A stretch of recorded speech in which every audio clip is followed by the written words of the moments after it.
What's happening, everybody? Justin, Bridgewater's Finest on YouTube, Blockbuster_guy on Twitter, and welcome to Week 9 of my weekly NFL pick show for the 2016-2017 NFL season. I hope everybody had a really happy and a safe Halloween last night. We had about 40 trick-or-treaters, which is really down. We used to have upwards of like 200 or something. We had like 40 trick-or-treaters last night. It was a fun night. Hope you guys had fun as well. Let's talk about Week 8. Before we get into Week 9. Week 8, of course, defined by our second tie in as many weeks in the NFL. It was a successful week for us across the board, really. 7-5-1 straight up last week. Again, only 13 games last week. So 7-5-1, it's over 500. At the end of the day, we'll take it. You always want it to be better, but we'll take it for sure. 75 up, 43 down, and 2 ties on the season straight up. Against the spread, we had a winning record. We were 7-6 against the spread last week. It's barely a winning record, but it's a winning record, and we'll take it. 62 up, 55 down, with 3 pushes on the season against the spread. Over-under, we were more successful. 8-5 on the over-under last week. 66 up, 53 down, and 1 over-under on the season. It's a big improvement from me from seasons past on over-under. Taking a look at the platinum, gold, silver, and bronze picks from Week 8 last week. The bronze pick, we did really well. As a matter of fact, we swept the board on the bronze pick last week. I told you to take Oakland to beat Tampa Bay. It took overtime, but they did it. 30-24. Oakland wins that game in overtime on a big bomb touchdown pass from Derek Carr. Some awful tackling by that overrated, I believe, Tampa Bay defense. Even though people don't tend to rate them highly, they're still overrated. Oakland wins that game 30-24. It was a straight up win. It was a win against the spread because I told you to take Oakland +1, so that worked out. Don't know why they were betting underdog in that game, as we talked about. And it was an over-under win because I told you to go over 49. And again, it took overtime, but we got there. So straight up against the spread and over-under, boom, we swept the bronze pick.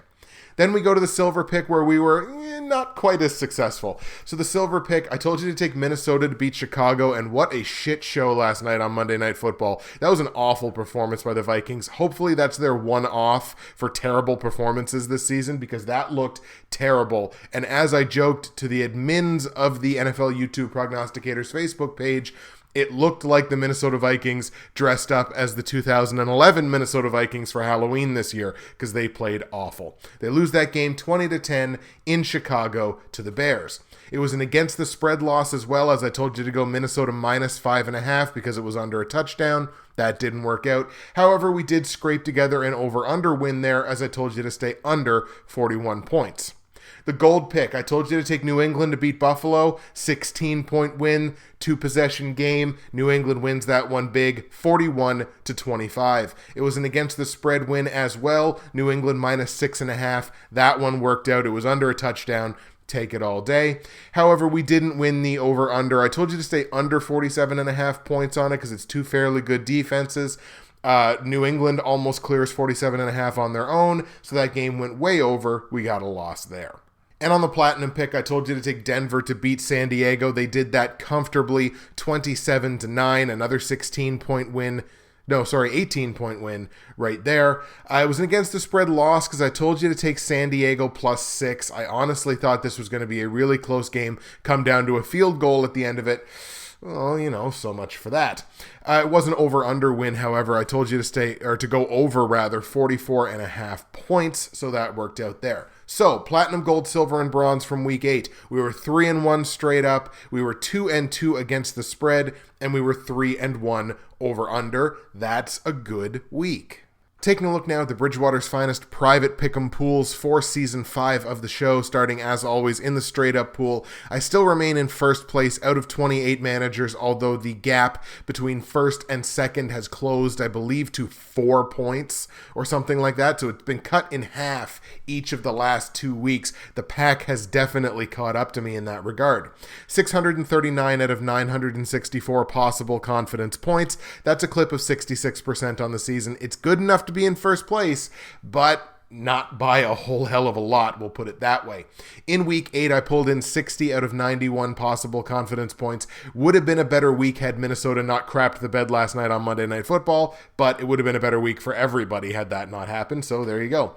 60 out of 91 is also a 66% clip, so we're right there with the season average. Shout out to both our Week 8 winner and the only manager in the league to take Chicago to win Monday Night Football last night, and only naturally. It's Jay Cutler for MVP, Chicago_span on Twitter. Steven wins Week 8, 10-2-1 straight up in Week 8. That's an unbelievable record, hitting double digits in a week that only had 13 games. That was incredible. Way to go, Steven. 10-2-1, 75 out of 91 possible confidence points on the week. That's a clip of 82%. So those 2 losses and the push, the push hurts everybody, obviously, but the 2 losses, he did lose a decent number of points on those, I suppose, on average. But hey, 82%, that's nothing to sneeze at all. So Jay Cutler for MVP wins Week 8. And once again, as I mentioned, I remain the overall leader, but the gap is very, very thin. So shout out to Steven, Jay Cutler for MVP for winning Week 8, and I guess to myself for remaining the overall leader. Taking a look at the Against the Spread private pick'em pool, I moved up 1 spot from last week. I was in 6th. I am now in 5th place out of 20. We picked up a 20th manager, so that's awesome. Thank you very much for joining. 62 correct Against the Spread picks out of the 120 games that have been played thus far. That's only a clip of 52%, so it's really nothing to write home about, but hey, we're moving in the right direction, at least from last week. I went 7 for 13 Against the Spread last week, of course, 7 and 6. It's 54%. It's trending in the right direction. Shout out to our Week 8 winner and our new overall leader, and she's going to start getting tired of hearing me mention her name. Holly Gordon, BradysBack, wins Week 8 and takes over the overall lead as well. She went 10 for 13 Against the Spread in Week 8. That is really excellent. 77% clip. Really, really something special. So she did that and took over the overall lead in the pool as well. 67 out of 120 possible Against the Spread picks being picked correctly. 56% clip on the season. So shout out to BradysBack for winning Week 8 and being the new overall leader. Congrats, Holly. Let's take a peek over into Fantasy Corner now to take a look at how my 8 fantasy football teams did in Week 8. And in Week 8, again, you'll remember the last 3 weeks I've been 5-3. Can't get over that 5-3 hump. Well, we took a step back last week. We were only 4-4 across those 8 fantasy football teams. In the NFL YouTube Prognosticators Fantasy Football League, I put up another loss, this time to Billy B, and Billy really actually clobbered me. I had, I think, the lowest score of the week. It was probably the biggest blowout of the week. Billy, the game, again, was really not all that competitive. So Billy beats me there. I've now dropped down to 3-5 in that league, and it's starting to get dangerous because only 6 teams make the playoffs, and I think I'm sitting somewhere in 10th. So I really need to start picking it up here because the fantasy regular season is going to be over before we know it. Shout out to Billy B for the win last week. Congratulations. In Week 9, I take on Team Chimichangas. Right now, it's a projected win, but then again, I've had projected wins the last couple of weeks and haven't been able to pull it off. So, shout out to Billy B for beating me in Week 8. Week 9, Team Chimichangas, shout out to you. Good luck this week. You're going to need it.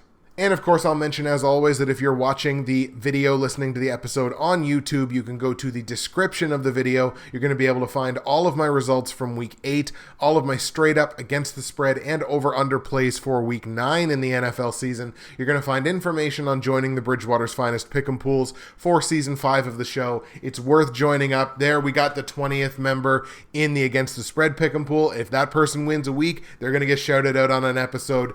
There's no better time. You might as well join up now. You win a week, you get yourself shouted out. So join up there. You're going to find the link to the NFL YouTube Prognosticators Facebook page. We get on there. We talk football all week. It's really fun. You're also going to find links to other high quality NFL YouTube prognosticators who get out there and do this every single damn week. If you're listening on SoundCloud or iTunes, search NFL YouTube Prognosticators on Facebook.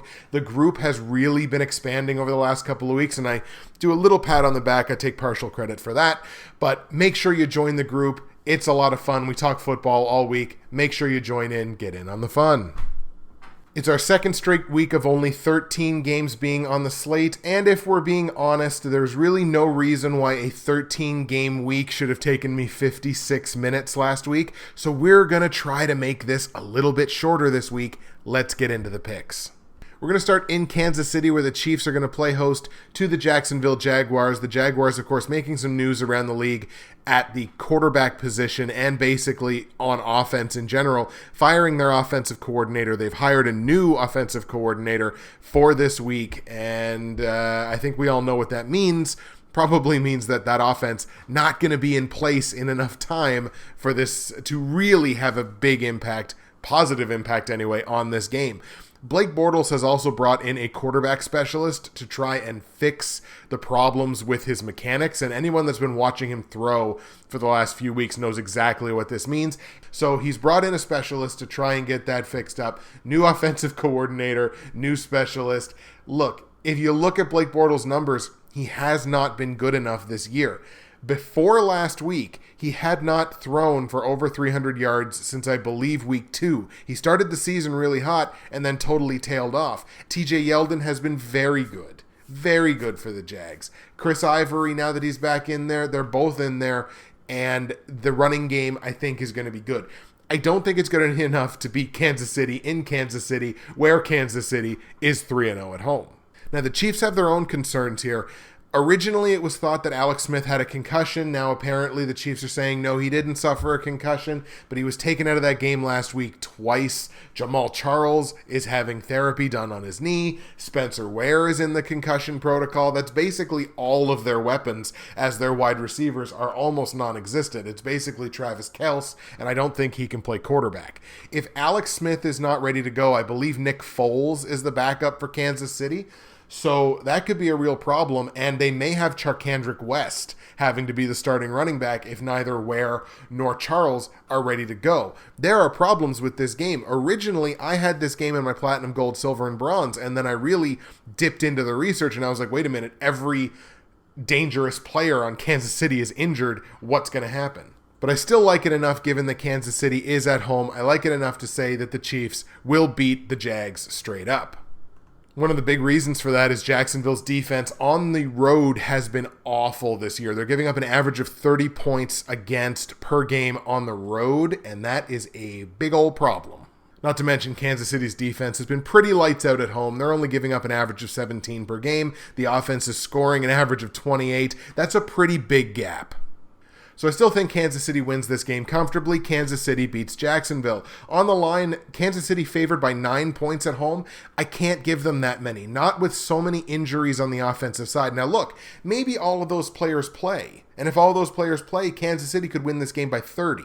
But I mean, there is always that puncher's chance that the new offensive coordinator and this quarterback specialist is coming in to work with Bortles. Maybe they see immediate success. I just think 9 points is too many. So, Kansas City wins straight up, but I like Jacksonville plus 9 on the line. Over-under at this game is set at 45.5. I'm going to tell you to go over simply because Kansas City's offense has been so good at home this year. Jacksonville's defense has been so bad on the road this year. Even though I like Jacksonville to cover the 9 points as an underdog, I'm going to tell you to go over on 45.5 points.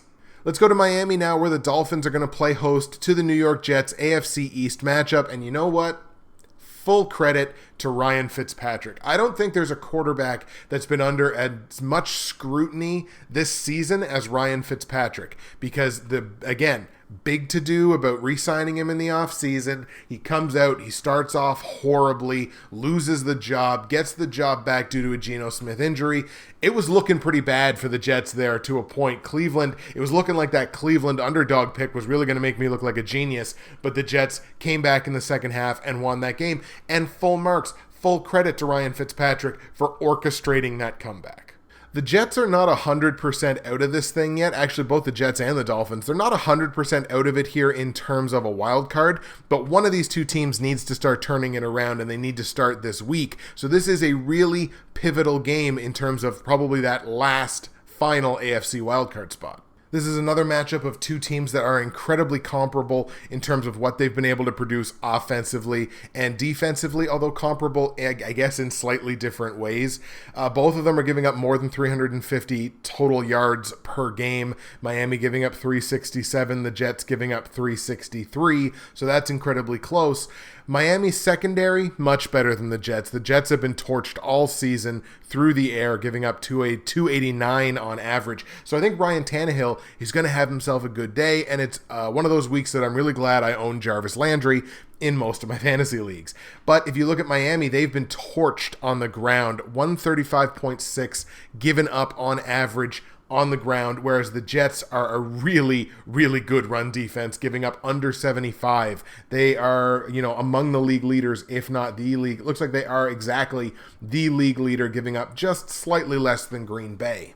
The one thing you can say about Miami, they've been keeping points off the board at a better clip on average than have the Jets. Jets are giving up 26 a game on average, and if you look at the situational stats, it gets a little worse. Jets offense on the road this year has been bad. They're only averaging 17.4 points per game. They're giving up over 28, and that's why that's the primary reason I would say that I think Miami's going to win this game. Miami's won all three of Miami's wins this year have come at home. I think they're going to make it 4. I like Miami to beat the Jets. Miami actually outscoring teams at home, which is nice for a team that has struggled this year, so I like Miami to win this game. On the line, Miami's favored by 3.5 points at home. That's not too many for me. Sure, it's over a field goal, and the Jets, again, really good run defense, but I really think Ryan Tannehill is going to have himself a huge game. Tannehill could sniff 400 yards here. It could really be a coming-out game for him against a very bad Jets secondary who is playing on the road. I really like Miami, minus 3.5. Total here is 44 points. I'm going to tell you to go over on it. Again, just because of how bad the Jets defense has been on the road, how bad the secondary has been all season, I think Tannehill's really going to put up numbers here, so I like over 44. So, Miami beats the Jets in Miami. I like Miami minus 3.5, over 44 points. Let's go to Minnesota now, and nobody's going to be happier to go back to Minnesota than the Vikings. Minnesota going to play host to the Detroit Lions, and I do think Minnesota gets back to their winning ways this week. They've been incredibly, incredibly good at home. The one thing you can say about Detroit's defense is they have been playing kind of a bend, don't break sort of deal here. They are 27th right now in the league in terms of total defense, so they've given up quite a bit of yardage this year, but it's only really translated to about 24 points against per game, which is not terrible. It's certainly nowhere near the worst in the league, but I mean, again, Minnesota has been incredibly good at home this year. They're unbeaten. They're 3-0. Now, 2 of their 3 home games have stayed under, so again, it's no surprise with how good the defense has been. Look, there's a lot of question marks for Minnesota, and were they quote-unquote exposed last night on Monday Night Football? I don't want to go that far, but that offensive line, they got to figure something out. I mean, they have to stick to the run game. That's the way you harden an offensive line, is you stick to the run game, even if the run game struggles. As much as Minnesota's run game has struggled, you have to stick to it. You have to stay to that run game, and you have to keep pounding, and that's how your offensive line gets better. They get stronger, they get more capable. So look, there are problems in Minnesota, but they are averaging 24 points a game at home, and the defense is only giving up 12. So that's my primary reason why I like Minnesota in this matchup. Detroit's defense has not been good on the road. They've given up 26.5 points per game. I like Minnesota in this one. Vikings win. We go to the line. Minnesota favored by 6.5 points. I don't think I can give that to them. I want to because I think they're going to win, and I think they're going to win fairly comfortably. But I mean, 6.5 points, I think it's too many. Look, Matt Stafford has played incredibly well this year. Detroit's going to be able to put up yardage at the very least, if not points. But I think I got to go Detroit plus 6.5. I think 6.5 is just too many for me. So, Minnesota wins the game, but I like Detroit plus 6.5.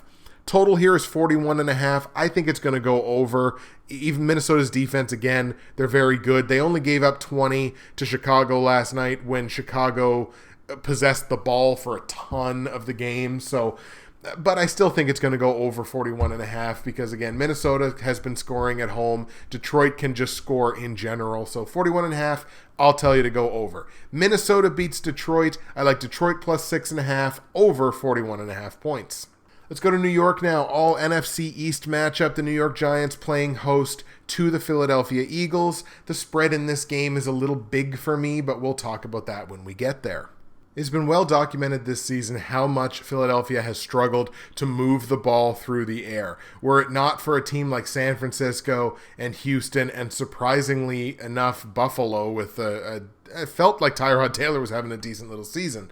But were it not for the teams like that, Philadelphia would be the worst pass offense in football. And yet they've still been putting up their points. 25.6 points on average per game. You have to go all the way up to number 17, Buffalo, to find a team that is putting up more points per game than Philadelphia if you look at total offense, where Philadelphia currently sits 29th. So it's definitely been a doing more with less approach for the Eagles, and again, they've sort of rode that defense, especially in the early part of the season. They really rode a very good defense through the first 3 or 4 weeks.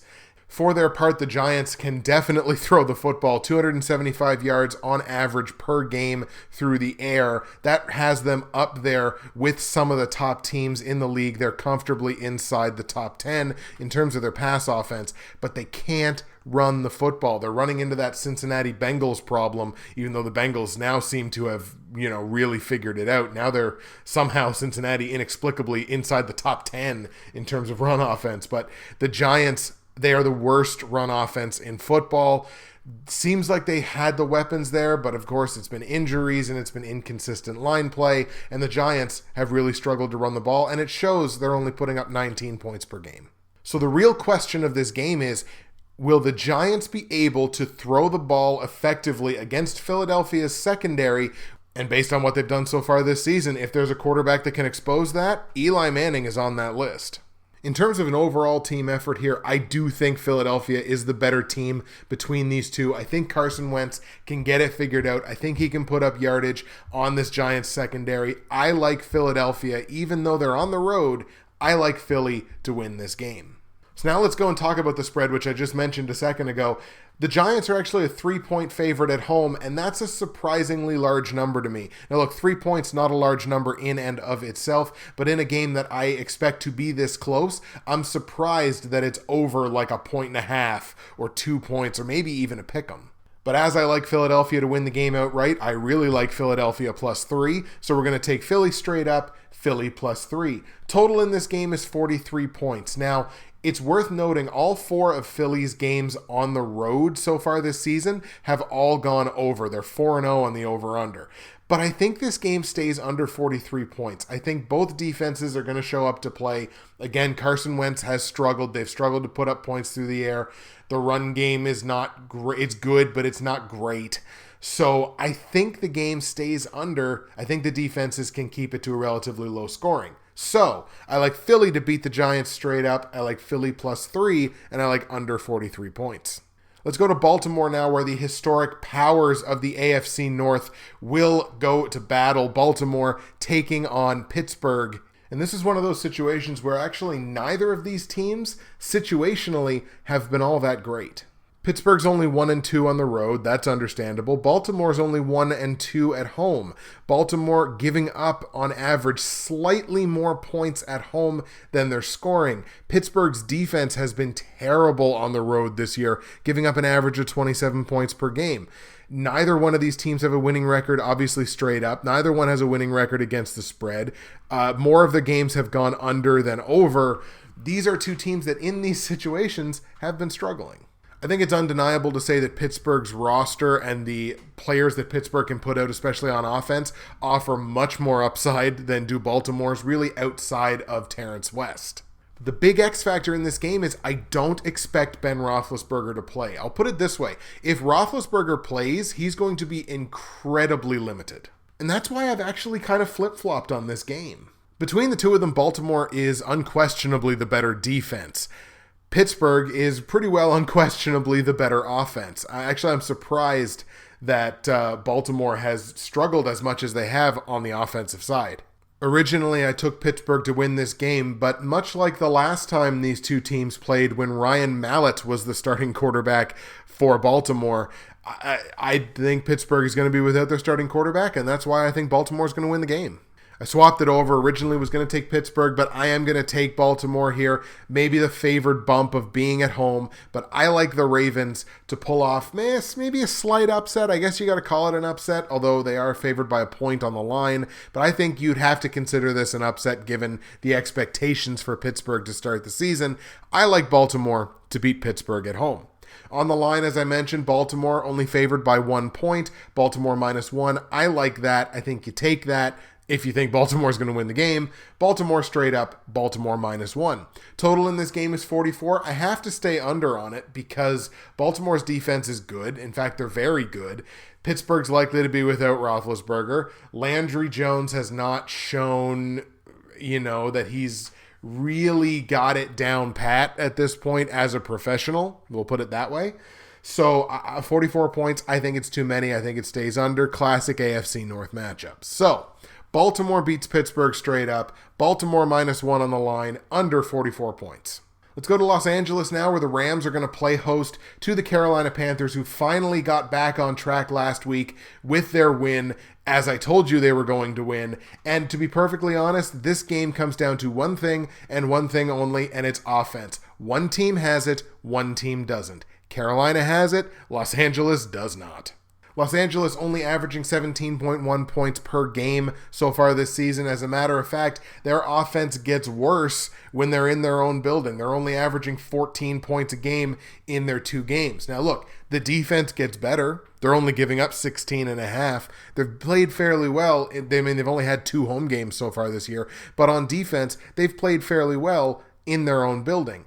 Carolina's defense has been bad for most of the season, but they've been really bad on the road in their 3 road losses. All 3 of those games have gone over, and it's due in a big part to Carolina's inability to play defense.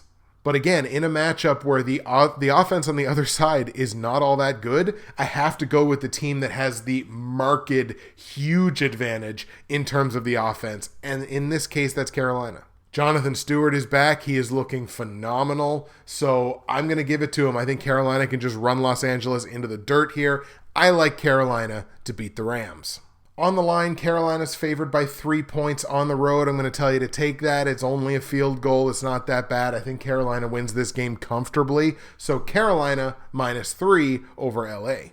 Total in this one is 44.5, and what did I just tell you? All of Carolina's road games have gone over. Los Angeles 1-1 on the over-under at home. That's 4-1 total between the two teams in this situation. I like it. I'm going to tell you to go over 44.5 points. So Carolina wins straight up. Carolina -3 over 44.5. If I was one of those progs that did an upset of the week, this would be my upset of the week. The Tennessee Titans traveling to San Diego to take on the Chargers, and I like the Titans. I think Tennessee in this game is going to stuff the box to focus on the major playmaker for San Diego, which, as I mentioned the last couple of weeks, is absolutely Melvin Gordon. So I think they're going to stuff the box, put 8 guys in the box to stop Melvin Gordon, force them to take the ball to the air. Now look, Phillip Rivers having himself a little bit of a season. These two quarterbacks are more comparable than they may look. Mariota, higher completion percentage. Rivers, more yards. Touchdowns, basically a push at 15-14. Interceptions, basically a push at 6-7. These guys are incredibly comparable. I think it's going to be a game of excellent quarterback play. We know San Diego's defense. They've played better. They play better at home than they do on the road, which you can say about a lot of defenses, but you can say it about theirs.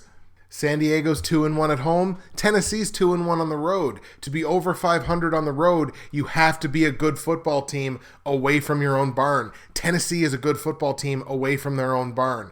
I think Tennessee focuses on the run game, on offense, and on defense. They got to focus on stopping Melvin Gordon. They got to focus on getting their run game going early and often, and then letting Mariota do what Mariota does, high completion passes. I like it. I see how Tennessee wins this game. I think Tennessee does win this game. On the line, San Diego favored by 5.5 points. Obviously, if I like Tennessee in the upset, I really like Tennessee plus 5.5. So give me those 5.5 points. Thank you very much. Tennessee plus 5.5. Total in this game is 47 points. I actually think it stays under because, like I said, San Diego's defense has been playing better. They've certainly improved over what they were doing at the beginning of the season. 47, it's just too many for me. And again, Tennessee, they're by no means an offensive juggernaut. San Diego much closer to that definition than Tennessee is. 47 points, to me, it's too many. So, Tennessee upsets San Diego in San Diego. Tennessee plus 5.5 on the line, under 47 points. Let's go to Oakland now for the battle of the AFC West. Oakland playing host to Denver. Both of these teams at a surprising 6-2. The Raiders, of course, riding an incredible 5-0 start on the road. Of course, part of the problem there is that means they're only 1-2 at home. Again, two very comparable football teams. They're both 2-1 outside of the AFC. They're both 4-1 inside the AFC. They're both 1-1 in the division. I think where the major difference comes down to is the major difference is defense. Just like I said with Carolina and LA, when I'm talking about offense, one team has it, one team doesn't. When we're talking about defense here between Oakland and Denver, one team has it, one team doesn't. Oakland's defense hasn't been great all season. 25 points allowed per game.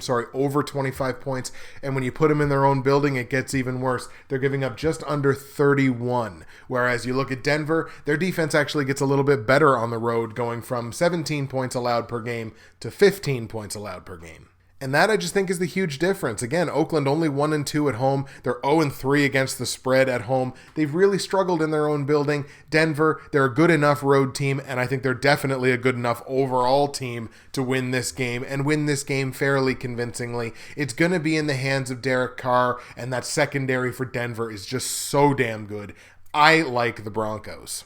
Even though it's on the road, I'm going to tell you to take Denver straight up to beat Oakland. This is a line that opened up as Oakland with 2.5 point favorite at home. It is now all the way down to a pick'em, and I still like Denver, obviously. I think Denver's going to win the game, so take Denver in a pick'em. Certainly take them if you're getting the points, but I think this line is going to stay close enough that you should grab Denver one way or the other. So, Denver straight up, Denver as a pick'em on the line. Total here is 43.5 points. I'll tell you to go over on it. I think Trevor Siemian's going to be able to score points on this defense. Devontae Booker looked good in his first game, I believe, last week as the new starting running back for Denver, obviously where they've lost C.J. Anderson for the season. I think they're both going to have good nights. Derek Carr is going to put up his points, so 43.5, it's not too many for me. Denver beats Oakland. Denver as a pick'em on the line, over 43.5 points. And the last game we're going to look at before we get into the platinum, gold, silver, and bronze sees the Buffalo Bills travel to Seattle to take on the Seahawks. And this is a game that you could probably argue is a pretty heavy trap game because it's going to rely on so many things one way or the other. Look, Seattle's at home. That's obviously a huge, huge advantage for the Seahawks, as it has traditionally been since about, 2012? So it's like 4 or 5 straight years now where that's been such a huge advantage. But again, Russell Wilson is quote-unquote being exposed. I mean, he's definitely shown that is having his struggles, and the Seattle offense is following him. The offense not as good as it should be. For Buffalo, is LaShawn McCoy going to play? He played 2 weeks ago when he shouldn't have, re-aggravated his injury. Didn't play last week. Gillislee did fairly well against New England. Does he play this week when they have a bye week coming up in week 10? I think it would be stupid for them to play him, but then again, I thought it was stupid 2 weeks ago when they played him, so you don't really know. I hope he doesn't play, but if he does play, that is an advantage to Buffalo, because if he's, 80%, I'll take LaShawn McCoy at 80% any day of the week. I think it would be dumb if they start him, but it is a possibility. So if they do, that could shift the balance in the game. Tyrod Taylor, as I mentioned earlier, from the numbers, clearly struggling in terms of his passing yardage, but he is still generating offense. He could get the better of the quarterback play in this game, and if he does that mean Buffalo pulls off the upset? There's so many questions going into a game like this. I'm going to stick with my gut. My gut tells me it's in Seattle, take the Seahawks. So I'm going to take the Seahawks to win this game straight up. Seattle beats Buffalo. On the line, Seattle's favored by 7 points. I don't think I can give their offense that much credit, especially where Buffalo's defense is good. I think I got to take Buffalo plus 7. In terms of Buffalo, their offense takes a notable downtick, but their defense takes a notable uptick. I think this is going to be a defensive battle any way you slice it, so I think 7 points is too many. So I like Seattle straight up at home to beat Buffalo. I like Buffalo +7 on the line. Total in this game is 44 points. You have to go under on it with two defenses that play extremely well in the situation. Seattle at home, Buffalo on the road. And an offense, two offenses really that are sort of struggling, one that may be missing a superstar. I think you have to take the under. So Seattle beats Buffalo, Buffalo +7, under 44 points. Okay, I think we're making decent time now, maybe a little bit better than last week. Let's get into it. Platinum, gold, silver, and bronze picks for week 9. Let's do it. We're going to start with the bronze pick. Straight up, I'm 4-4. Against the spread, I'm 3-4-1 on that pick, and over under, I'm 5-3. My bronze pick this week sees the New Orleans Saints traveling to San Francisco to take on the 49ers. Big thing in this game, obviously, I would usually never put New Orleans in this pick if they weren't playing at home, because traditionally they've not been a good road team. They have to cross the country to play San Francisco in their building, but it's San Francisco. The one thing you can say about San Francisco, at the very least, their defense does play better when they're playing at home. They might be 1-3, but they're only giving up 23 points per game. The offense right around the same. Unfortunately, you can say the same for New Orleans as well. Their defense playing better on the road than they are at home, surprisingly. Their defense giving up just under 26 points per game, but they're averaging giving up around 31. Again, typically I would not put New Orleans in this position, one of these top 4 picks where they're playing on the road, but it's San Francisco. I'm going to tell you to take New Orleans, obviously, on the road to get a big win in San Francisco. On the line, New Orleans favored by 3 points in this one. It's only a field goal. It's not too much to me. I like New Orleans -3. Total in this game is 51 points. I think you have to stay under on it because, again, you don't really know what you're going to get out of San Francisco's offense. You could get a big game. You're typically going to get a big game out of New Orleans. But, again, it's two defenses that play slightly better in this situation. So I think you got to stay under on it, even though New Orleans' offense is, well, New Orleans' offense. So, New Orleans beats San Francisco on the road. I like New Orleans -3 and under 51 points. That is your bronze pick. My silver pick, where I am 6-2 straight up and 6-2 against the spread, as well as 5-3 over under on the season, sees the Green Bay Packers playing host to the Indianapolis Colts. And is there any fan base that breathed as much of a sigh of relief in Week 8 as did Green Bay? Now look, they lost that game. There's no getting around it. They lost the game. But Aaron Rodgers finally looked like Aaron Rodgers again. Aaron Rodgers has an 8-1 touchdown to interception ratio in his last 3 games. He's gone over 100 on his QBR the last 2 games. And what he did last week that I think really was an indicator to me that he is back is he started running the ball. 6 rushes, 60 yards. That's the Aaron Rodgers we all kind of know, who can make plays, get things done with his feet. The Colts, meanwhile, they lost last week. They've now fallen 2 games behind in the race for the AFC South, which is still led by the Houston Texans, although they seem to be doing everything in their power to give that lead up. The Colts really need to turn around here and really need to start making something happen now at the essentially halfway point of the season.